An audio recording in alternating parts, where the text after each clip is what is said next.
เฮ็ดหยังเนาะพระโมคคัลลานะก็ได้ตอบว่าโอ้ยในการนี้มันบ่แม่นการที่จะมาถามเรื่องนี้และก็บ่แม่นการที่จะตอบคำถามในเรื่องนี้เอาไว้เฮาทั้งสองไปฮอดสำนักของพระสัมมาสัมพุทธเจ้าแล้วท่านค่อยถามเฮาเรื่องนี้เด้อเมื่อว่าแบบนี้พระเถระทั้งสองได้ลงไปบิณฑบาตอยู่ในหมู่บ้านเมื่อไปบิณฑบาตเป็นที่เรียบร้อยแล้วพระเถระทั้งสองก็ได้ไปที่สำนักของพระสัมมาสัมพุทธเจ้าเมื่อไปฮอดแล้วก็ได้ทำความเคารพแล้วก็ได้นั่งอยู่ในที่อันสมควรครั้งหนึ่งพระรัตนเถระนี่เพิ่นก็ได้โอกาสเพิ่นก็ได้ถามว่าตอนที่เฮาทั้งสองนี่นะลงมาจากภูเขาคิชกูฏนี่นะพระน้อยเห็นเนาะพระน้อยเห็นท่านเตยิ้มพอเฮ็ดได้เนาะพระน้อยเกิดเฮ็ดหยังขึ้น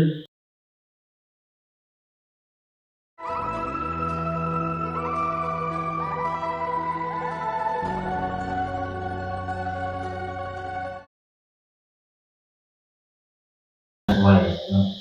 เป็นภาษาบาลีว่า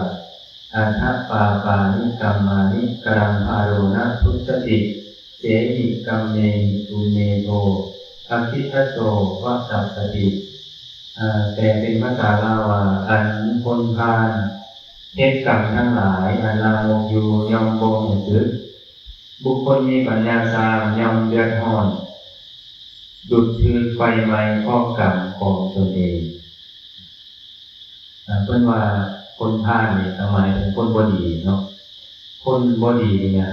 เวลาเขาเจ้าเฮ็ดก็เฮ็ดแต่สิ่งที่บ่ดีเนาะเมื่อเฮ็ดสิ่งที่บ่ดีอยู่ก็บ่รู้สึกว่าตัวเองดีเฮ็ดบาปอยู่เฮ็ดสิ่งที่บ่ดีอยู่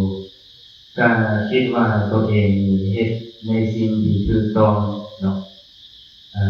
ก็บ่รู้สึกตัวว่าตัวเองเฮ็ดบาปอกุศลอยู่สร้างเหตุที่จะเฮ็ดให้ตัวเองได้รับความทุกข์เนาะเมื่อกรรมที่ตัวเองเฮ็ดมันส่งผลเนาะตัวเองนั่นแหละจะได้รับความเดือดร้อนคือกับถูกไฟในนรกเผาไหม้อยู่อันนี้ก็คือคำอธิบายเนาะที่เพิ่นอธิบายแนวฟังคร่าวๆที่พระสัมมาสัมพุทธเจ้าเพิ่นได้ตรัสเรื่องนี้มาก็มีเรื่องเล่าก็จะนำเอาเรื่องเล่าในสมัยพุทธกาลมาเว้าให้ฟังในสมัยพุทธกาลพระสัมมาสัมพุทธเจ้าประทับอยู่ที่วัดพระเวฬุวันในสมัยนั้นพระโมคคัลลานะเพิ่นได้ประทับอยู่เพิ่นได้พักอยู่ที่ภูเขาคิชกูฏก็มีมื้อนึงเพิ่นในตอนเช้าเพิ่นก็ได้ลงมาบิณฑบาตเนาะกับพระลักขณเถระทั้งสองพระเถระทั้งสองก็ได้ลงมาเพื่อจะไปบิณฑบาตที่หมู่บ้านเมื่อลงมาก็พระโมคคัลลานะได้สังเกตเห็นเปรตตัวหนึ่งเปรตตัวนี้มีรูปร่างอัปลักษณ์หลายเพิ่นบ่เคยเห็นมาก่อนเปรตตัวนี้มีหัวเป็นมนุษย์แต่ว่าลำตัวลงไปเป็นงูมีความยาวนี่25โยชน์โยชน์นึงนี่ก็16 ศาเนาะแต่ที่ซ้ำนี้ไปหมดรวมก็บาทเลยเนาะความยาวเนาะแต่ว่าเพิ่นเห็นด้วยตาทิพย์ของเพิ่นเนาะเมื่อเพิ่นเห็นกันนั้นแล้วเพิ่นก็รู้สึกแปลกใจเพิ่นก็เลยยิ้มออกมาเมื่อเพิ่นยิ้มออกมาพระลักขณเถระเพิ่นเห็นเนาะเพิ่นก็เลยถามว่าโอ้ท่านเตยิ้มเพราะเหตุใดเนาะเพราะว่าปกตินี่พระอรหันต์เพิ่นจะบ่ยิ้มง่ายๆเนาะเมื่อเพิ่นยิ้มเนี่ยมันจะต้องมีเหตุ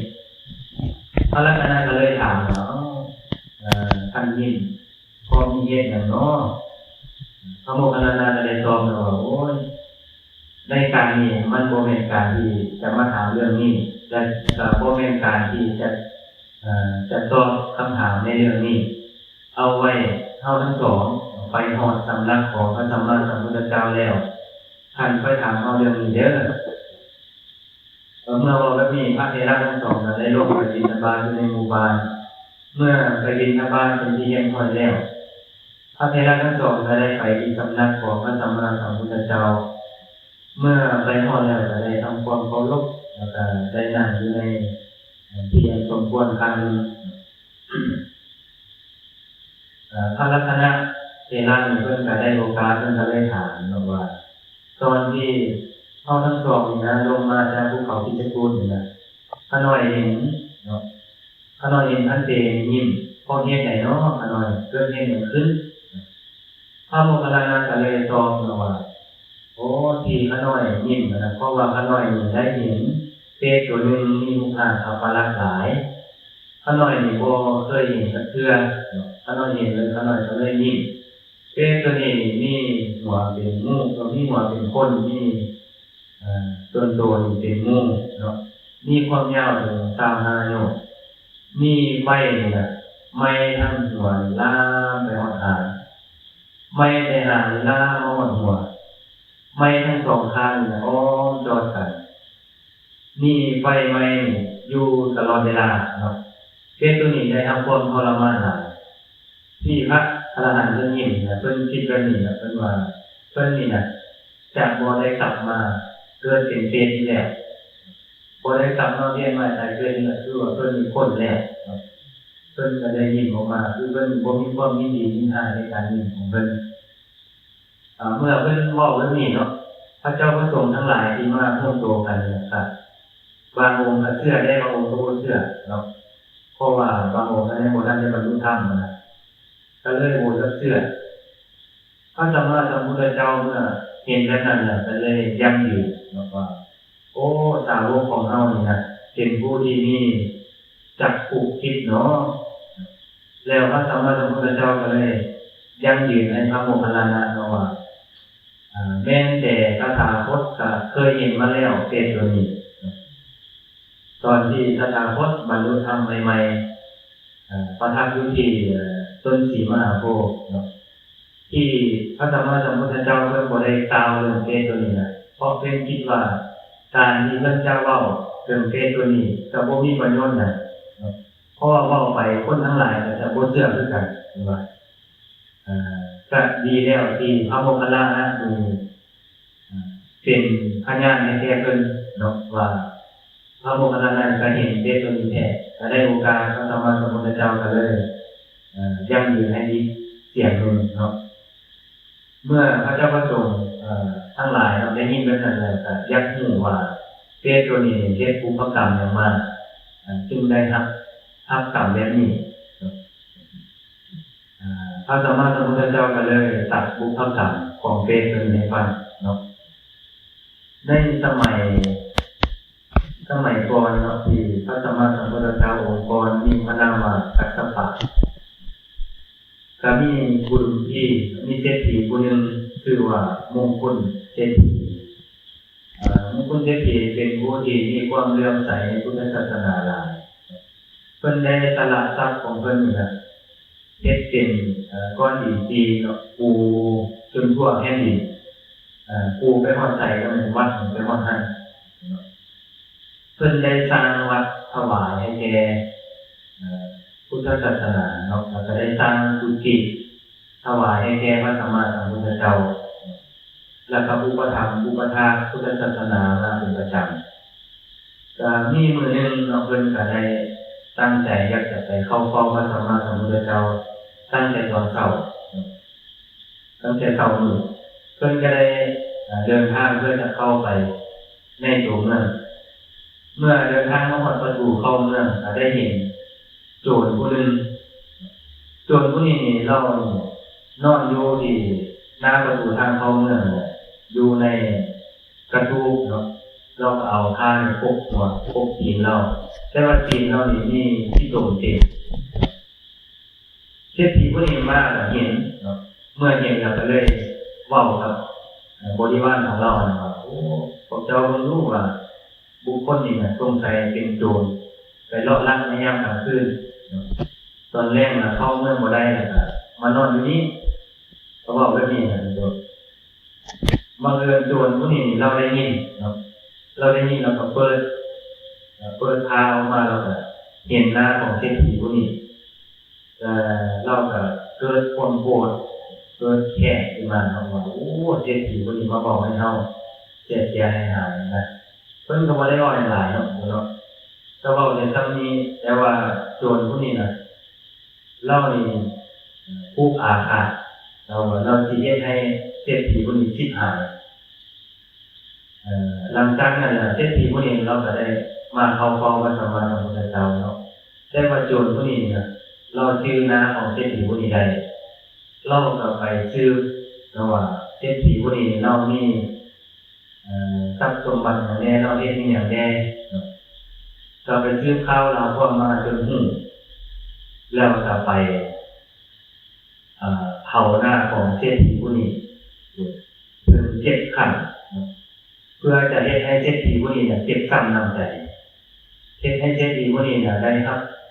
ได้ความโกรธนะว่าผู้ใดกล้ามาเฮ็ดให้เฮา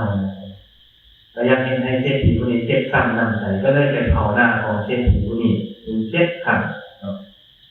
แต่ว่าเศรษฐีผู้นี้เราก็บ่ได้โกรธบ่ได้เครื่องเนาะเมื่อคนมาเผาหน้าเพิ่นก็บ่ได้สนใจเอาเฮ็ดไหมเพราะว่าเราเป็นคนที่มีทรัพย์หลายเนาะเราก็บ่ได้ใส่ใจก็เฮ็ดให้โจรผู้นี้น่ะแฮงโกรธขึ้นอีกเนาะจะเฮ็ดให้เขาเสียใจเขาก็บ่ได้เสียใจแฮงโกรธตัวเองแฮงโกรธก็เลยไปซื้ออีกก็ฮู้ว่าเศรษฐีผู้นี้เราเลี้ยงงัวหลายเนาะก็ลักเข้าไปในคอกงัวของเศรษฐีผู้นี้เอามีดไปฟาดข้อตีนของงัวเศรษฐีผู้นี้7 ครั้งเศรษฐีผู้นี้เราก็บ่ได้โกรธบ่ได้เครื่องเนาะเมื่อฮู้แบบนี้ก็แฮงเสียใจหลายเนาะแฮงโกรธเครื่องหลายเนาะโอ้เฮ็ดจังได๋เรายังบ่โกรธบ่เครื่องเนาะเฮาเฮ็ดจังได๋เนาะจังซี่เฮ็ดให้เศรษฐีผู้นี้โกรธมีความใจหายขึ้นมาก็ไปเผาเงินของเศรษฐีผู้นี้จน7 ครั้งดูเว้าน้อยเดียวเนาะก็ไปโกรธไปเครื่องเพิ่นอันนี้ว่าก็ไปเผาเงินจน7 ครั้งเมื่อเผาแล้วก็สร้างใหม่เพราะว่าเพิ่นมีทรัพย์หลายนะเพิ่นก็บ่ได้ถือโทษโกรธเครื่องหยังเนาะ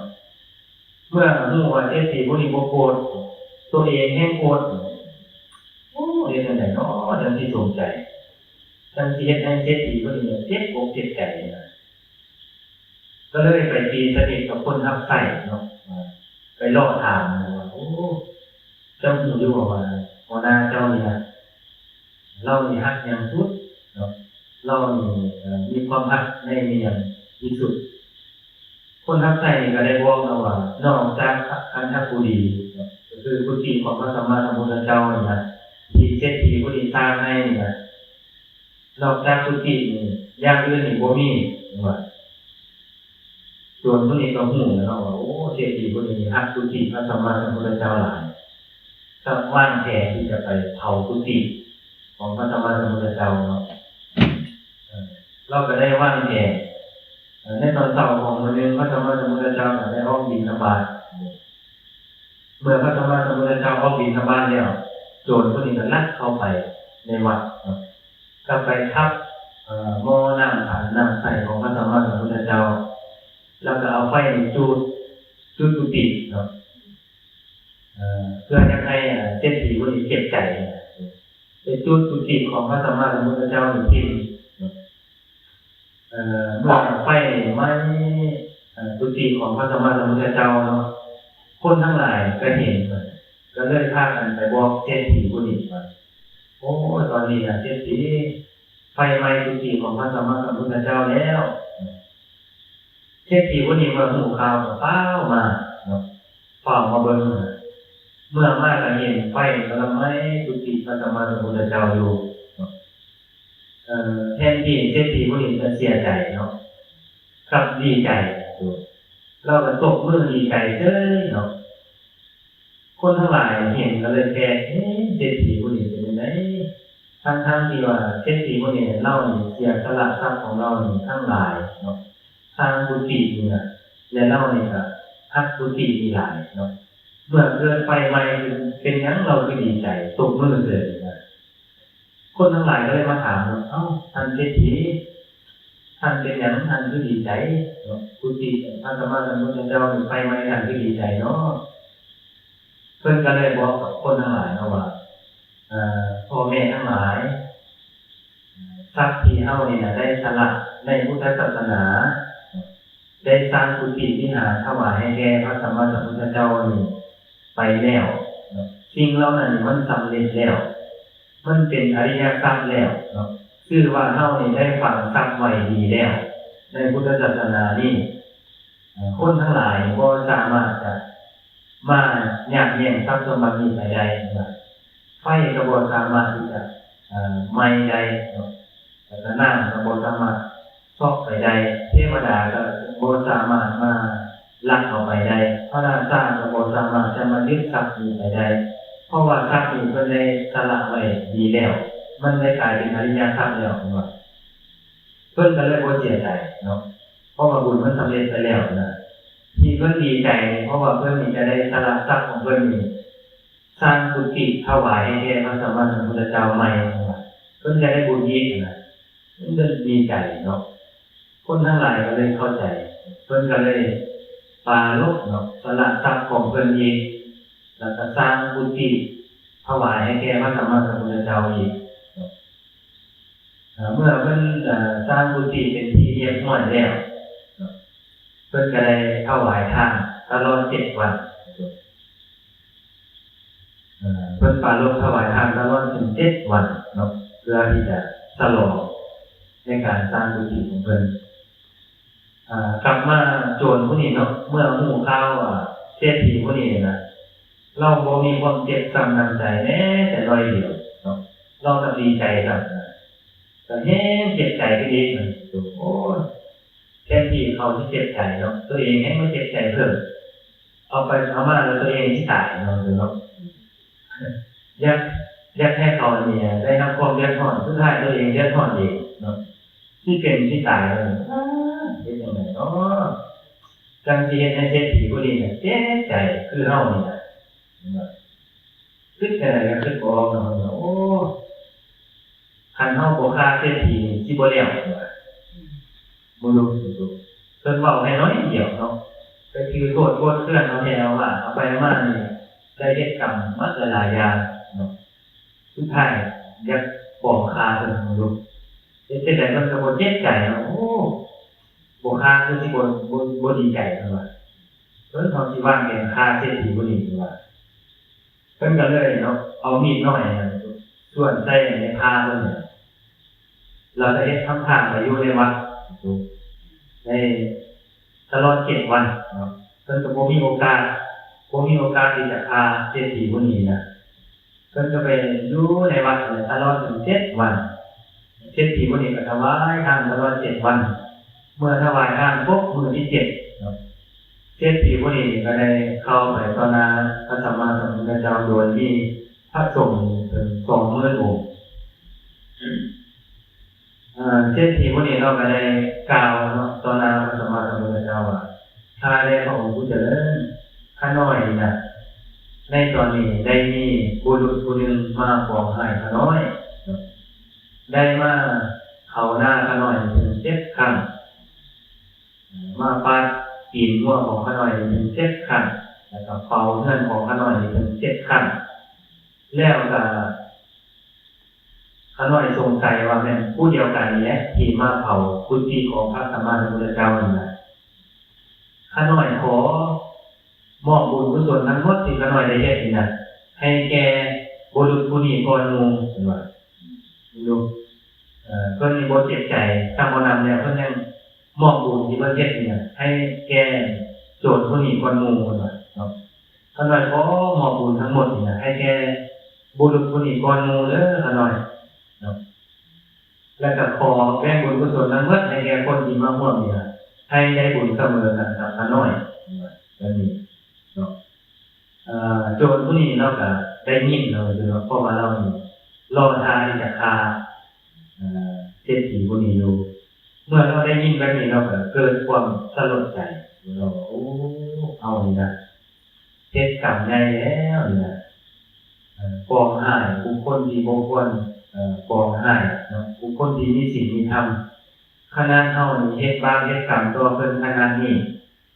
เพิ่นเฮ็ดบุญใหญ่เพิ่นยังมอบบุญให้เฮาก่อน คือสำนึกผิดเนาะเพิ่นว่าโอ้คันเฮานี่บ่ให้เศรษฐีผู้นี้น่ะยกโทษให้นี่เทวดาทั้งหลายที่ลงโทษเฮาแล้วนี่หัวเฮานี่สิแตกเป็นเจ็ดเสียงเมื่อคิดได้แบบนี้แล้วก็เลยก้มลงไปกราบเศรษฐีผู้นี้ก้มลงไปกราบเขาว่าโอ้ท่านเศรษฐีขอให้ท่านนี่นะยกโทษให้ท่านหน่อยเด้อท่านว่าได้เฮ็ดผิดไปแล้วเศรษฐีผู้นี้ก็ถามเอ้า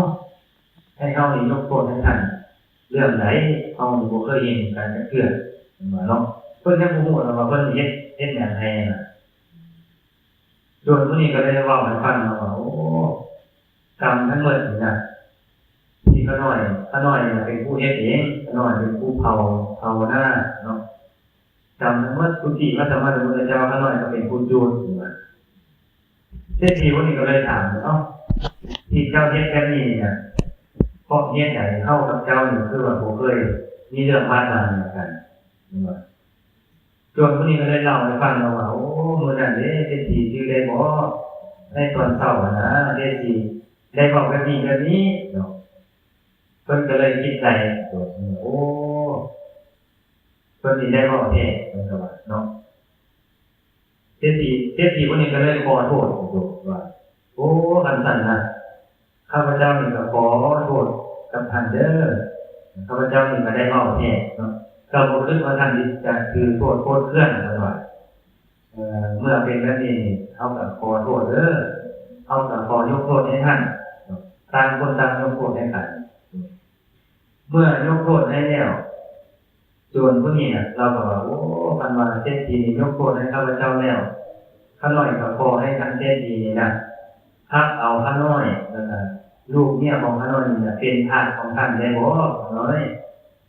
ฮักเอาข้าน้อยน่ะเป็นทาสของท่านเฮ็ดเวียกในเรือนของท่านเศรษฐีผู้นี้ก็ตอบว่าโอ้คณะเฮาน่ะเว้าซ้ำนี้น่ะเจ้ายังเฮ็ดความสิบหายให้เฮาขนาดนี้เนาะถ้ามาเป็นคนทักใส่เฮาสิเว้าหยังให้เจ้าได้บ่เป็นในตัวสิกล้าเอามาเป็นคนทักใส่อยู่บ่เว้าเรื่องเดียวเนาะแล้วยังบ่ไปเฮ็ดเอาแน่ว่านะตัวมาเป็นคนทักใส่สิเว้าหยังให้บ่ได้เนาะดูเนาะเศรษฐีผู้นี้ก็เลยบ่ฮับมันว่าโอ้เฮาบ่กล้าฮับเจ้าดอกว่าง่ายๆเดียวเนาะเจ้ายังมาเฮ็ดความเสียหายให้เฮาถึงขนาดนี้เฮาขอยกโทษให้เจ้าเด้อเจ้าไปตามทางของเจ้าซะว่าต่างฝ่ายก็ต่างใช้ชีวิตเนาะเศรษฐีนี่เราก็ได้เฮ็ดบุญตลอดชีวิตของเราส่วนโจรนี่เราก็ได้ใช้ชีวิตของเราจนตลอดชีวิตเมื่อตายไปแล้วก็ไปทับใส่กรรมอยู่ในนรกอเวจีหลายภพหลายชาติหลายแสนปีเนาะเมื่อพ้นจากนรกแล้วเทศของกรรมของเราเนี่ยเฮ็ดให้เรามาเกิดเป็นเปรตเนาะในสมัยพระสัมมาสัมพุทธเจ้าของเรานี่แหละเนาะก็เดี๋ยวนี้ก็ยังอยู่ก็ยังได้หาความทุกข์ทรมานเนาะไฟไหม้อยู่ว่าหลังจากที่พระสัมมาสัมพุทธเจ้าเพิ่นได้เล่าบุพกรรมของเปรตผู้นี้ให้ฟังให้แก่พระเจ้าพระสงฆ์ทั้งหลายฟังนะแล้วพระสัมมาสัมพุทธเจ้าเพิ่นก็ได้ตรัสเนาะกับพระเจ้าพระสงฆ์ว่าภิกษุทั้งหลายธรรมดาคนพาลเฮ็ดกรรมอันลามกอยู่ย่อมบ่ฮู้แจ้งภายหลังย่อมได้รับความเดือดร้อนอยู่เพราะกรรมอันตนเฮ็ดแล้วย่อมเป็นเช่นกับไฟไหม้ป่าด้วยตนของตนแล้วก็ได้ตัดคาถาที่ครูบาได้กล่าวขึ้นมาเบื้องต้นเนาะว่าอันทะปานิกรรมานิการภาโรนะพุทธติเสหิกรรมเมหิทุเมโกอัคิทัตโตวัตตปฏิอันคนพาลเฮ็ดกรรมทั้งหลายอันลามกอยู่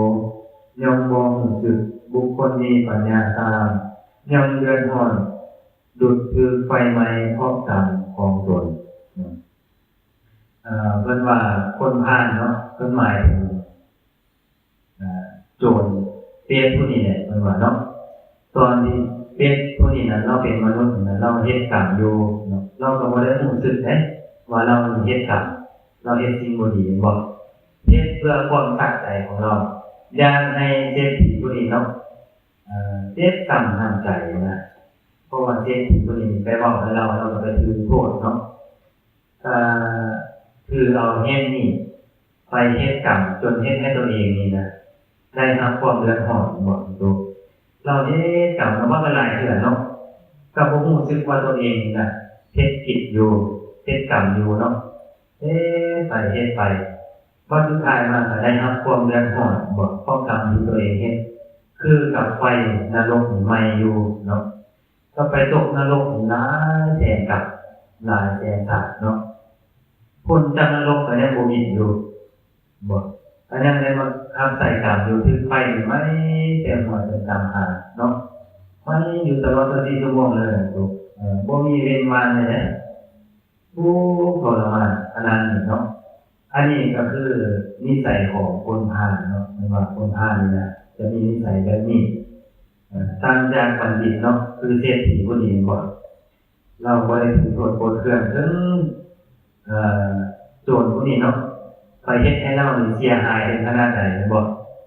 เราก็บ่ได้ถือโทษโกรธเคืองซ้ำบ่นำเราเฮ็ดบุญใหญ่เราก็มอบบุญนี้ให้แก่โจรผู้นี้เนาะเอาชนะด้วยบุญศีลด้วยธรรมเอาชนะด้วยเมตตาบ่เพราะฉะนั้นเฮาก็จะสังเกตเห็นเนาะว่าการที่เฮานี่นะไปถือโทษโกรธเคืองในคำเว้าของคนนี่นะมันบ่ได้ประโยชน์หยังเนาะเฮ็ดให้เป็นโทษซื่อๆบ่ทั้งที่เขาเจ้าเว้าเขาเจ้าก็เว้าซื่อตัวเองก็เป็นโจรเท่บ่โดนเนาะเขาเว้าก็บ่ควรที่จะไปถือโทษโกรธเคืองเนาะเพราะมันก็แล้วไปบัดนี้ไปถือโทษโกรธเคืองเป็นจังได๋บัดนี้ไปเฮ็ดกรรมเนาะบักหลายๆอย่างเอาไปมาตัวเองก็ได้รับความเดือดร้อนเพราะกรรมนั้นเนาะเฮาก็ได้ยินได้ฟังแบบนี้แล้วก็ควรพิจารณานำไปเป็นข้อคิดเนาะว่าการที่เฮานี่นะจะไปคือคำเว้าของคนเนาะของคนที่อยู่ร่วมกันนี่นะมันก็จะมีการเว้าดีเว้าบ่ดีแน่เนาะเพราะว่าผู้ทุชนคนที่ยังมีกิเลสอยู่เนาะมีหยังมากระทบก็จะเว้าเนาะพอไปโดยที่บ่ได้ยังคิดบ่ได้พิจารณาก่อนบางทีคำเว้านั้นก็อาจจะไปกระทบเนาะคนทั้งหลายที่อยู่ร่วมกันก็ให้เฮาบ่ควรที่จะถือโทษโกรธเคืองกันเนาะให้เฮาพิจารณาคือกับเศรษฐีผู้นี้บ่ดูมีคนเฮ็ดให้เราก็บ่ได้ถือโทษโกรธเคืองเพราะว่ามันบ่เป็นประโยชน์หยังเนาะนำไปถือโทษโกรธเคืองจิตใจเฮาก็เศร้าหมองดูเมื่อมันเอาคิดอยู่เรื่อยๆมันก็จะเฮ็ดให้เฮานี่เฮ็ดในสิ่งบ่ดีทางกายทางวาจาออกมาได้เนาะเพราะฉะนั้นเฮาก็ควรที่จะมีโยนิโสเนาะพิจารณาใครควรดีว่าการที่มีสิ่งใดมากระทบเฮานี่เฮาควรที่จะพิจารณาดีๆว่าเฮาจะเฮ็ดสิ่งใดที่มันจะเป็นบุญกุศลให้แก่เฮาเนาะเห็นเศรษฐีเป็นตัวอย่างเนาะเมื่อพระสัมมาสัมพุทธเจ้าท่านตรัสคาถาจบลงนะพระเจ้าประสงค์ทั้งหลายก็ได้บรรลุอริยผลเนาะเป็นอันใหญ่โดยมีพระโสดาบันเป็นคนเนาะอันนี้ก็คือธรรมะที่นำมาบอกให้ฟังในวันนี้เนาะหวังว่าคงจะเป็นประโยชน์ให้แก่พวกเราทั้งหลายหวังว่าจะเป็นข้อคิดสะกิดใจให้พวกเราทั้งหลายนำไปพิจารณาประพฤติปฏิบัติเนาะในการใช้ชีวิตในแต่ละวันสิ่งใดที่เป็นประโยชน์เป็นบุญเป็นกุศลที่จะเป็นเหตุเป็นปัจจัยให้พวกเราทั้งหลายเจริญบุญกุศลเฮาก็ควรนำไปพิจารณาเนาะสิ่งใดที่เป็นโทษเฮาก็ควรพิจารณาควรจะละสิ่งนั้นเนาะก็คงจะสมควรแก่เวลาสุดท้ายก็ขออนุโมทนาบุญกุศลครับพ่อแม่ครูบาอาจารย์ในข่าวไม่ทุกคนที่ได้มาร่วมกันเจริญบุญกุศลในส่วนแรกของมื้อนี้ขออำนาจบุญกุศลทั้งหลายที่พวกเราทั้งหลายได้ร่วมกันเฮ็ดจงเป็นเหตุเป็นปัจจัยให้พวกเราทั้งหลายจงถึงซึ่งความพ้นทุกข์ปราศจากทุกข์ทั้งปวงถ้าแม้ว่านั้นต้องเวียนว่ายตายเกิดในสังสารวัฏนี้ก็ขอให้พวกเราทั้งหลายจงได้ไปเกิดในประเทศที่สมควรเป็นผู้ที่มีโภคสมบัติบริวารสมบัติเป็นผู้ที่มีสติปัญญามีศรัทธาธรรมะในพุทธศาสนาได้พบข้าสมาคมกับสัตบุรุษได้พบได้เจอกับคนพาล สุดท้ายให้พวกเราทั้งหลายได้ฟังธรรมกับสัตตบุรุษเป็นเหตุเป็นปัจจัยให้พวกเราทั้งหลายได้บรรลุมรรคผลนิพพานโดยทั่วกันหมดทุกทานทุกคนเถิด